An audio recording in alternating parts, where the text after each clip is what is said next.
Welcome to our voice. నేను journalist నవత. లోక్సభ ఎన్నికలు సమీపిస్తున్న వేళ తెలంగాణలో హాట్ టాపిక్గా ఉన్న సెగ్మెంట్ మల్కజ్గిరి. ప్రస్తుత ముఖ్యమంత్రి గతంలో ఇక్కడ మెంబర్ ఆఫ్ పార్లమెంట్. ఈ నేపథ్యంలో మల్కజ్గిరి సెగ్మెంట్కి సంబంధించి రేవంత్ రెడ్డి చాలా ప్రతిష్టాత్మకంగా తీసుకున్నారు. ఇక బీఆర్ఎస్ నుంచి ఎవరు అంటే ఒక తాత్కాలిక అభ్యర్థి తప్ప బరిలో నిలిచే వ్యక్తి కాదు, పెద్దగా ప్రస్థానం లేని వ్యక్తి అనేది వినబడుతూనే ఉంది. ఖచ్చితంగా పోటీ మల్కజ్గిరిలో బీజేపీ వర్సెస్ కాంగ్రెస్గానే ఉండబోతోంది. ఒకరేమో ఉద్యమ నేతగా తెలంగాణ ప్రజల గుండెల్లో నిలిచి ఎక్కడైనా సరే పోరాటం అంటే ముందుంటాం, ఆ రోజు రాజశేఖర్ రెడ్డి నుంచి ఈ రోజు రేవంత్ ప్రభుత్వం దాకా అడగడంలో తగ్గేదేలే అన్న ఈటల రాజేందర్. మరి ఈ లోక్సభ సెగ్మెంట్కి సంబంధించి పరిస్థితులు ఎలా ఉన్నాయనే నేపథ్యంలో మనం ఎల్బీ నగర్ చేరుకున్నాం. ఎల్బీ నగర్లోని మహేశ్వరంకి సంబంధించి కార్పొరేటర్ని కలిసాం. ఎందుకు అనంటే ఇక్కడ ఆ మల్కజ్గిరి సెగ్మెంట్ మొత్తంలో కూడా హయ్యెస్ట్ కార్పొరేటర్లు ఎల్బీ నగర్లో బీజేపీకి ఉన్నారు. ఆ నేపథ్యంలో అసలు అసెంబ్లీలో ఎందుకు ఓటమి పాలయ్యారు, వీళ్ళు లోక్సభలో గెలవడానికి ఎలాంటి వ్యూహరచనలు చేస్తున్నారు, ఎంతవరకు అవకాశం ఉంది, ఇవన్నీ తెలుసుకోవాలి అనే ఉద్దేశంతోనే వచ్చాం. ప్రేమ్ గారిని అడిగి మరిన్ని విషయాలను తెలుసుకుందాం. నమస్తే ప్రేమ్ గారు, ఎలా ఉన్నారు? ఎండల్లో ప్రచారం ఎలా సాగుతోంది? ఎండల్లో అంటే ఉదయమే ఎర్లీగా పొద్దున్న 6 నుంచే స్టార్ట్ చేస్తున్నాం. కొంచెం 10-11 వరకు చేసి 11 నుంచి కొంచెం గ్యాప్ తీసుకుని మళ్ళీ ఈవినింగ్ మొదలు పెడుతున్నాం క్యాంపెయినింగ్. ఎలా ఉంది క్యాంపెయినింగ్? అంటే ఇది గతంలో రేవంత్ రెడ్డి లోక్సభ సెగ్మెంట్ ఆయన ఎట్టి పరిస్థితుల్లో వదులుకోవడానికి సిద్ధంగా లేరు అని తెలుస్తోంది. మరో పక్క నుంచి ఉద్యమ నేత ఈటల రాజేందర్. ప్రజలు ఎవరి వైపు మొగ్గు చూపుతున్నారు? తప్పకుండా ఈసారి నరేంద్ర మోడీ గారిని మూడోసారి ప్రధానిగా చూడాలని ప్రతి ఒక్క మనసులో ఉంది. అందులో యాడెడ్ అడ్వాంటేజ్ మల్కాజ్గిరిలో ఎవరున్నా ఈటెల రాజేందర్ గారి లాంటి వ్యక్తి ఇక్కడ ఉండడం చాలా పెద్ద అడ్వాంటేజ్ మల్కాజ్గిరిలో. మాలాంటి వాళ్ళకి ఒక ఓటర్ దగ్గరికి వెళ్ళి అడగాలంటే మచ్చలేని మనిషి వ్యక్తిత్వం, మంచి వ్యక్తిత్వం ఉన్న మనిషి గురించి మేము ఓటు అడుగుతున్నాం అనేది మాకు సాటిస్ఫాక్షన్. ప్రజలు కూడా అక్కడ రిసీవ్ చేసుకున్న పద్ధతి కూడా అదే విధంగా ఉంటుంది. కాబట్టి మాకు చాలా అడ్వాంటేజ్ ఉంది. సరే మల్కాజ్గిరిలో ఎవరు ఎన్ని సర్వేలు ఏం చెప్పినా, సర్వేలు అంటే ఈ కాలంలో ఎంతోమంది ఎవరు సర్వేలు వాళ్ళు చేసుకుంటున్నారమ్మా. మేము గ్రౌండ్లో తిరుగుతాం యాజ్ ఎ కార్పొరేటర్ కానీ ఇక్కడ డివిజన్ ప్రెసిడెంట్ కానీ ఇంటింటికి డైలీ ఏదో రకంగా శానిటేషన్ ఇంకోటో ప్రజలతో మమేకం అవుతాం. కాబట్టి వాళ్ళ యొక్క మనసులో మాటని మేము తొందరగా గ్రహిస్తాం. ఈసారి థంపింగ్ మెజారిటీతో రాజేందర్ గారు భారీ మెజారిటీతో గెలవబోతున్నారు, రాసి పెట్టుకోండి మీరు. కొన్ని చోట్ల కొన్ని మీడియా ఛానళ్ళు పని కట్టుకొని చెప్తుంది ఏంటంటే ఈటల రాజేందర్కి ఇక్కడ ఏం పని అనేది కొన్ని తీసుకొచ్చే ప్రయత్నం చేస్తున్నారు. మీరు జనాల్లోకి వెళ్ళినప్పుడు ఈటల రాజేందర్ది ఈ ఊరు కాదు కదా, ఈటల రాజేందర్ ఇక్కడ ఓడు కాదు కదా అని ఎక్కడైనా వినిపిస్తోందా? అసలు ప్రజల్లో ఆ భావన ఉందా? అసలుకి మీరు కూడా మీకు తెలియవచ్చు, ఈటల రాజేందర్ గారు చదువుకునే సమయంలో ఇక్కడ దిల్సుఖ్ నగర్లో బ్యాచిలర్ లాగా ఉండి కొన్ని రోజులు ఇక్కడ చదువుకొని ఆయన వెళ్ళిన రోజులు ఉన్నాయి. కావాలంటే మీరు కూడా ఈటల రాజేందర్ గారిని అడగండి. దిల్సుఖ్ నగర్ అనే ప్రాంతం ఎంతోమంది విద్యార్థులు మొత్తం ఉమ్మడి ఆంధ్రప్రదేశ్ కానీ తెలంగాణలో మొత్తం ప్రతి ఒక్కరు పల్లెటూరు నుంచి వచ్చి ఇక్కడ ఇన్స్టిట్యూషన్స్లో బ్యాచిలర్స్ లాగా ఉండి చదువుకొని యూనివర్సిటీస్లో చదువుకొని వెళ్ళిన వాళ్ళే ఇక్కడ నుంచి. అందులో రాజేందర్ గారు కూడా ఒకరు ఇక్కడ ఉన్న ప్రజలతోని చాలామందికి ఆయనకు సత్సంబంధాలు ఉన్నాయి. ఇక్కడ మా డివిజన్లోనే చాలామంది ఆయనకి వివిధ పార్టీలు ఉండొచ్చు. ఇంతకుముందు ఆయన ఏ పార్టీలో ఉండని ఆ పార్టీలో ఉన్న వ్యక్తులు ఈయన వ్యక్తిత్వం బట్టి వాళ్ళే వచ్చి నా దగ్గరకు వచ్చి కలవడం జరుగుతుంది. ఈసారి ఈటల రాజేందర్ గారి కోసం మేము పని చేస్తాము, ఏదన్నా పని ఉంటే మాకు చెప్పండి అనేది వాళ్ళ దగ్గర నుంచే వస్తున్నాయి. మా దగ్గర చాలామంది వచ్చారు. నాకు ఇప్పటికీ నేను కౌంట్ చేసుకోలే కానీ ఒక 20 నుంచి 30 మంది డివిజన్ వాలంటీర్గా వచ్చి మమ్మల్ని వెంటనే వెంటబట్టుకుంటూ ఫోన్ చేసి ఏం పని చెప్తాం, ఎక్కడ వర్క్ చేయాలి మీరు చెప్పండి అంటే తప్పకుండా మేము ఆ సిస్టమ్ ఉంది, ఆ సిస్టమ్ ప్రకారం మీకు చెప్తాము డెఫినెట్గానే. మేము వాళ్ళందరినీ కూడా అలొకేట్ చేస్తున్నాం ఏరియా వైజ్గా. ఇప్పుడు చాలామంది చాలా స్ట్రెంత్ ఉంది ఈటల రాజేందర్ గారు పర్సనల్గా కూడా. దాంతోపాటు దేశం మొత్తంలో మనం ఇంకా చెప్పాల్సిన అవసరం లేదు. కంపారేటివ్ ఎక్కడ కూడా రాహుల్ గాంధీ కాంగ్రెస్ అయితే ఈ ఎలక్షన్ తర్వాత పూర్తిగా కనుమరుగవుతుంది. రాహుల్ గాంధీతోని నరేంద్ర మోడీ గారు కంపేర్ కానీ నరేంద్ర మోడీ గారు ఒక దైవ సమానులు 18 గంటలు పని చేసుకుంటూ చిన్న అవినీతి మచ్చ అంటే ఈ కాలంలో ఒక కార్పొరేటర్ నాకే చాలా ఇబ్బందికరంగా ఉంటుంది. ఒక అవినీతి మరక లేకుండా ఏదో మనం ఈ పీరియడ్ కంప్లీట్ చేద్దామంటే చాలా అసాధ్యమైన పని.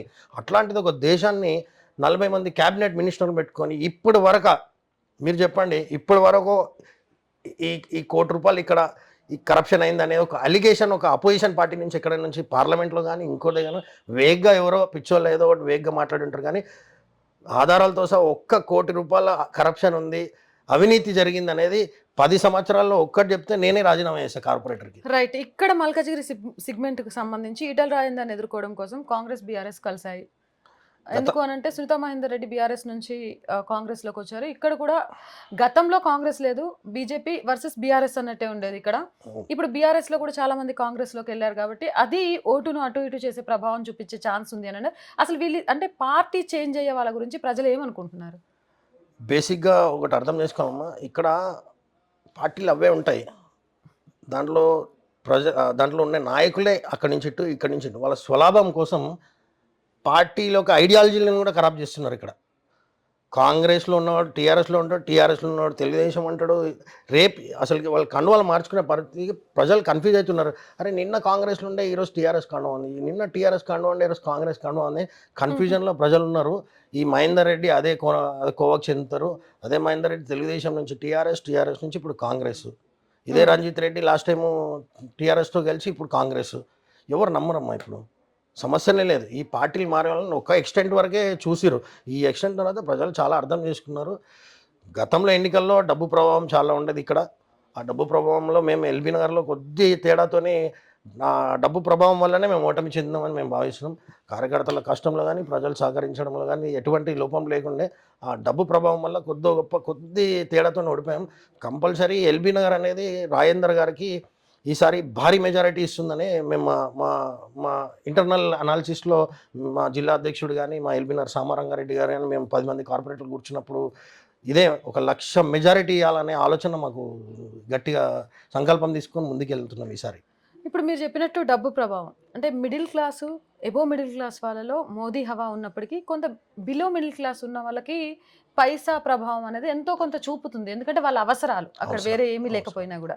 ఈ నేపథ్యంలో ఈసారి కూడా పోల్ మేనేజ్మెంట్ కోసం డబ్బులు వెచ్చించడానికి ప్రతిపక్షంలో ఉన్న వాళ్ళు సిద్ధంగా ఉన్నప్పుడు, అటు కాంగ్రెస్ కానివ్వండి ఇటు బీఆర్ఎస్ కానివ్వండి, మీరు అన్నట్టు సిద్ధంగా ఉన్నప్పుడు ఆ ప్రభావం ఎంతవరకు వెళ్ళే ఛాన్స్ ఉంటుంది? మీరు గతంలో మోడీజీ ప్రభావం కాదు, మోడీజీ ఎన్నికలు కాదు. అంటే ఈ మధ్యకాలంలో ప్రజల్లో ఏమొచ్చిందంటే ఎంపీ ఎలక్షన్స్ అంటే Modiji elections, okay, assembly elections అంటే లోకల్ ఎలక్షన్స్, పార్లమెంట్ ఎలక్షన్స్ అంటే మోడీజీ ఎలక్షన్స్. నువ్వు ఏ పల్లెటూరులో ఏ ముసలవాళ్ళని అడుగు, ఇక్కడ ఎంత పూర్ పర్సన్ అడుగు, రోజు గడవని పరిస్థితిలో ఉన్నా కానీ మోడీజీ కావాలి, మనం దేశంలో మనం ఉండాలి, దేశం బాగుండాలి అంటే మోడీజీయే కావాలనే భావనలు వచ్చారు. ఇప్పుడు ఆ డబ్బులు తీసుకున్నా వేసే పరిస్థితి లేదు ఈ ఎలక్షన్లో. గతంలో ఎన్నికల్లో అంటే లోకల్ ఇష్యూస్, లోకల్ ప్రెషర్ ఎక్కువ ఉంటుంది, వాళ్ళ మీద ఒత్తిడి ఎక్కువ ఉంటుంది. డబ్బులు తీసుకున్నావు నువ్వు ఓటేయాలి అనే బాగా ప్రెషర్ చేస్తారు. లేకపోతే నీ పెన్షన్ ఆపేస్తాం, లేకపోతే ఇంకోటి ఆపేస్తాం అని చెప్పి వాళ్ళని భయభ్రాంతులు చేసే ఏదైనా ఓటేపించుకుంటారు. ఈ ఎన్నికల్లో అది సాధ్యపడదు. కాబట్టి ప్రజలు ఎన్ని డబ్బులు పంచినా ఏం పంచినా ఈసారి వ్యక్తిత్వంని చూస్తారు, మనిషి క్యాండిడేట్ యొక్క వ్యక్తిత్వంని చూస్తారు, అక్కడ మోడీజీ ఫేస్ని చూస్తారు, ఐడియాలజీ ఉన్న భారతీయ జనతా పార్టీని చూస్తారు. అవినీతి లేని పార్టీ దేశంలో ఉండాలనే ఆలోచనతో ప్రజలు ఉన్నారు కంపల్సరీ. ఓటింగ్ పర్సంటేజ్ గతంలో 45%, 45 to 50% మధ్యలో జరిగింది. అయితే ఇక్కడ వలసవాదులు ఎక్కువగా ఉన్న నేపథ్యంలో ఈసారి ఓటింగ్ పర్సంటేజ్ పెరుగుతుంది అనుకుంటున్నారా, తగ్గుతుంది అనుకుంటున్నారా? అసలు ఓటర్లకు ఏం చెప్తారు? బేసిక్గా ఇదంతా కూడా ఎల్బీ నగర్ ప్రాంతంలో మా ఇది గడ్డనగరం అనేది maximum part of Gaddanagaram commercialise అయిపోయిందమ్మా. హాస్టల్స్ కానీ బయట నుంచి వచ్చిన ఇన్స్టిట్యూషన్స్, హాస్టల్స్ చాలా ఉంటాయి. మైగ్రేటింగ్ పీపుల్ ఎక్కువ. ఒక కాలనీలో ఈరోజు ఉంటే ఒక 1-2 months తర్వాత వెకేట్ చేసి ఇంకో కాలనీకి వెళ్ళిపోతుంటారు వాళ్ళ పరిస్థితుల ప్రభావం. దానివల్ల ఆ ఓటు ఇక్కడ ఉంటుంది, ఆ అబ్బాయి అక్కడ ఉంటాడు. ఆ ఓటర్ని పట్టుకొని తీసుకొచ్చి వేయించే పనిలో మేము ఉన్నాము. అనుకుంటాం ఈసారి ఎండలు ఎక్కువ ఉన్నాయి, అందులో తెలంగాణ ఆంధ్రాలో కూడా ఎలక్షన్స్ జరుగుతున్నాయి, ప్లస్ వెకేషను. గతంలో కంటే ఒక 1-2% పోలింగ్ తగ్గే అవకాశం ఉంది కానీ పెరిగే అవకాశం అయితే లేదు. ఎందుకంటే ఇక్కడ ఉన్న ఓట్లు ఇప్పుడు ఎల్బీ నగర్లో 6 లక్షల ఓట్లని ఈరోజు పేపర్లు వేశారు. యాక్చువల్గా 6 లక్షల ఓట్లు ఉండేయమ్మా. ఇప్పుడు మా దగ్గర 47 బూత్స్ 50,000 ఓట్లు, కానీ యాక్చువల్గా 50,000 ఓట్లు ఉండేవి. కరెక్ట్ తీస్తే మీకు అన్నీ తీసేసి ఆధార్ కార్డ్ అటాచ్ చేస్తే 30,000 to 33,000 ఓట్సే ఉంటాయి ఓవరాల్గా. ఎందుకంటే దాంట్లో డెత్వి తీసేయరు, డబల్ ఉంటాయి, అవి తీశారు. లెటర్లు పెట్టినా తీశారు, ఎందుకంటే వీళ్ళకి సమయం ఉండదు. ఇదే ఎలక్షన్ కమిషన్ అదే జిహెచ్ఎంసీ సిబ్బందితో పని చేపిస్తుంటారు. వాళ్ళ ఉన్న ఒత్తిడి వాళ్ళకి ట్యాక్స్ కలెక్షన్ అని, శానిటేషన్ అని, ఇవన్నీ ఒకవైపు, ఈ ఎలక్షన్ కమిషన్ వర్క్స్ ఒకవైపు చూసుకొని వాళ్ళంతా కాంక్రీట్గా ఓటర్ లిస్ట్ అనే దాన్ని కరెక్ట్ చేసే ప్రాసెస్ అనేది కరెక్ట్ చేయకపోవడం వల్ల ఇట్లా ఉన్న ఓట్స్ అన్నీ కూడా ఎక్స్ట్రా ఓట్స్ అన్నీ కూడా ఉంటాయి. దానివల్ల పోలింగ్ పర్సంటేజ్ తక్కువైంది అనేది ఈ అర్బన్లో మనకి కనపడుతుంటుంది. ఈసారి గతంలో కంటే 1-2% తగ్గే అవకాశం ఉంది, అని పెరిగే అవకాశం లేదనుకుంటున్నాం. ప్రయత్నం చేస్తున్నాం. ఓటు పర్సంటేజ్ తగ్గినా మెజారిటీ పర్సంటేజ్ పెరుగుతుంది అంట. మాకు పెరుగుతుంది ఈసారి, బీజేపీకి తప్పకుండా పెరుగుతుంది. రైట్. ఇంకొకటి బాగా వినిపిస్తుంది ఏంటంటే బూత్ లెవెల్లో పనిచేయడానికి కార్యకర్తలు కానీ బూత్ స్థాయి లీడర్లు కానీ బీజేపీకి లేరు, ఎక్కడున్నారు అనేది కొందరి అభియోగం. వాళ్ళకి ఏం సమాధానం చెప్తారు? అసలు మా సిస్టమ్ మొత్తం కూడా భారతీయ జనతా పార్టీ సిస్టమ్ మొత్తం కూడా బూత్ మీద ఆధారపడి ఉంటుంది. మీరు ఏ బూత్లో కానీ వెళ్ళో మాకు బూత్ రిప్రజెంటేటివ్స్ 3-4 యూత్ కంపల్సరీ మాకు అక్కడ ఉంటారు. ఓకే. మాకు డబ్బులు లేవేమో కానీ పనిచేసే కార్యకర్తల బలం మాత్రం ఏ పార్టీకి లేరు. వాళ్ళు కొనుక్కోవాల్సి వస్తుంది ఎలక్షన్ వస్తే డబ్బులు పెట్టి కార్యకర్తలని. మా కార్యకర్తలను ప్రలోభ పెట్టి రా అని పిలుచుకోవడం తప్ప వాళ్ళకి త్రూఅవుట్ 5 years ఎన్నికలప్పుడే మేము తిరిగే అది ఉండదు. మాకు 5 years కూడా ఏదో కార్యక్రమం ఉంటుంది, బూత్ లెవెల్లో ఏదో కార్యక్రమం చేస్తాం. జెండా కార్యక్రమం అని, ఇంకోటి వాజ్పేయి వర్ధంతి అని, ఏదో కార్యక్రమం, వివేకానంద జయంతి అని, బూత్ లెవెల్లో వర్క్స్ ఇవన్నీ కూడా 5 years నుంచి ఎన్నికలు వచ్చినప్పుడే బూత్ అనేది మా భారతీయ జనతా పార్టీలో ఉండదు. ఎప్పుడు బూత్ సిస్టమ్తోనే మేము వర్క్ చేస్తాం. కాబట్టి మాకు అసలు అన్నోడు ఎవరో నాకు చెప్పండి. అసలు బూత్లో కార్యకర్తలు లేరు అనేది మాట మొత్తం దేశంలోనే భారతీయ జనతా పార్టీకి బూత్ లెవెల్లో కార్యకర్తలు లేదని ఎవరు కూడా నవ్వుతారు, ఆశాస్పదం అన్నమాట. ఎందుకంటే ఫుల్ వర్కర్స్ ఉంటారు, ఏదో పనిలో ఉంటారు, వాళ్ళు వృత్తిరీత్యా ఏదో ఆటో నడుపుతుంటారో, రిక్షా నడుపుకుంటారో, ఇంకో జాబ్ చేస్తారు, కానీ బూత్లో మాత్రం వర్క్ చేస్తారు. ఇంకొకటి బాగా వినిపిస్తున్న మాట సోషల్ మీడియాలో, ఈటెల రాజేందర్ వేరే పార్టీ నుంచి వచ్చారు. సో భారతీయ జనతా పార్టీలో మొదటి నుంచి ఉన్న వాళ్ళు ఆయన్ని ఓన్ చేసుకోలేకపోతున్నారు, ఆయన్ని వేరేగా చూస్తున్నారు. సో పాత కొత్త అనే దాంతో బీజేపీలో గొడవలు ఉన్నాయని చెప్తున్నారు. మీరు ఎప్పటి నుంచో భారతీయ జనతా పార్టీ, మీ ఫాదర్ టైం నుంచి కూడా, కాబట్టి నిజంగా కూడా భారతీయ జనతా పార్టీలోకి ఒక కార్యకర్త ఒక నాయకుడు జాయిన్ అయినాక భారతీయ జనతా పార్టీ నాయకుడిగా చూస్తారా, లేకపోతే ఆయన వేరు మీరు వేరు అన్నట్టుగా ఉంటాయా? అవి ఎక్కడైనా మీకు కనిపించాయా? వేరే కాన్స్టిట్యున్సీ నాకైతే తెలియదు, కానీ ఈటల రాజేందర్ కానీ మా సొంత ఇంటి మనుషులాగా మేము భావిస్తున్నాం. వారు కూడా అట్లనే కార్యకర్తలతో అట్లనే మమేకం అయ్యారు. వారు కష్టకాలంలో ఉన్న భారతీయ జనతా పార్టీ వాళ్ళని హక్కుని చేర్చుకుంది. ఏ విధంగా అయితే వారిని హక్కుని చేర్చుకుందో, ఎన్ని కష్టాలు వచ్చినా ఇప్పుడు కూడా ఈటల రాజేందర్ గారు కూడా భారతీయ జనతా పార్టీని, ఆ కార్యకర్తలని వారు కూడా హక్కుని చేర్చుకున్నారు. ఇప్పుడు ఆయన ఒక్కరే స్టెబిలిటీగా ఉన్నారు. వచ్చిన వాళ్ళు పోయినారు, మీకు తెలుసు ఎంతోమంది వచ్చారు, ఎంతోమంది పోయారు, వాళ్ళు స్వలాభం కోసం వచ్చిన వాళ్ళు. ఈటల రాజేందర్ అనే వ్యక్తి అట్లాంటి వ్యక్తి కాదు. ఆ వ్యక్తిత్వంతో కార్యకర్తలు చాలామంది ఆయనని ఇష్టపడుతున్నారు. భారతీయ జనతా పార్టీలో ఎవరు కూడా ఆయన బయట నుంచి వచ్చినా అని మర్చిపోయారు, అయిపోయింది. బయట నుంచి వచ్చినా ఈ మధ్యకాలంలో అసెంబ్లీ ఎలక్షన్లో ఎన్నో వస్తాయి. ఇప్పుడు కూడా కొంతమంది పడిగట్టుకొని కొన్ని ఛానల్స్ మీరు ఛానల్స్కి వచ్చేసరికి మాకంటూ ఒక ఛానల్ కావాలమ్మా, మాకు కూడా ఒక ఛానల్ పెట్టుకోవాలి అన్ని పార్టీ ఆలోచిస్తుంది. ఛానల్స్ లేవు. వివేక్ వెంకటస్వామి గారు ఉన్న రోజుల్లో ఆ V6లో ఏదో కొద్దో గొప్ప మాకు భారతీయ జనతా పార్టీ ఫేవర్ లేదు. ఆయన కూడా కాంగ్రెస్ తీర్థం ఉచ్చుకురు, కాబట్టి ఇప్పుడు ఆ ఛానల్ కూడా లేదు. మాకు మీలాంటి యూట్యూబ్ ఛానల్లే మాకు సహకరిస్తున్నాయి. అంటే వాస్తవాలు ఏందో చూపిస్తున్నాయి. ఈ మధ్యకాలంలో వాళ్ళు చూపిస్తే చూపెట్టకపోతే, ఈ మధ్య శాటిలైట్ ఛానల్స్ ఉన్నాయి, అన్ని ఛానల్స్ ఉన్నాయి. ఎవరు చూపించినా చూపెట్టకున్నా ఎన్నో యూట్యూబ్ ఛానల్ ఉన్నాయి, ఓన్ మీడియాస్ ఉన్నాయి. వాళ్ళు ప్రజల్లోకి తీసుకుపోతున్నారు. వాస్తవాలన్నీ కూడా ప్రజలకు తెలుస్తున్నాయి. అంతకుముందు తెలిసేవి కావు. ఏ గ్యాప్ లేదు, సమస్యలే. ఈటల రాజేందర్ గారి లాంటి వ్యక్తిత్వంకి ఎటువంటి మల్కాజ్గిరి ప్రజలతోనే, మల్కాజ్గిరి భారతీయ జనతా పార్టీ ఏ కార్యకర్త కూడా ఆయన బయట నుంచి వచ్చిందనే ఆలోచనలో లేరు ఎవరు. ఇప్పుడు అసలు ఆయన బయట నుంచి బీజేపీలో ఉన్నారు. ఇప్పుడు ఆయన బీజేపీ బీఫామ్ ఇచ్చేసింది. ఇప్పుడు బీజేపీ కంటెస్ట్, ఆయన అసెంబ్లీలో కంటెస్ట్ చేశారు. ఆ అసెంబ్లీ ఎన్నికల ముందు అక్కడ ఏదైనా హుజూరాబాద్లో ఏదైనా జరిగి ఉంటుంది, కానీ మల్కాజ్గిరిలో ఆయన ఉండేది మల్కాజ్గిరిలో, ఆయన కాన్స్టిట్యున్సీ, ఆయన ఈ నివాసమే మల్కాజ్గిరిలోకి వస్తుంది. ఎవరు నాన్ లోకల్ అన్నది ఆయనని.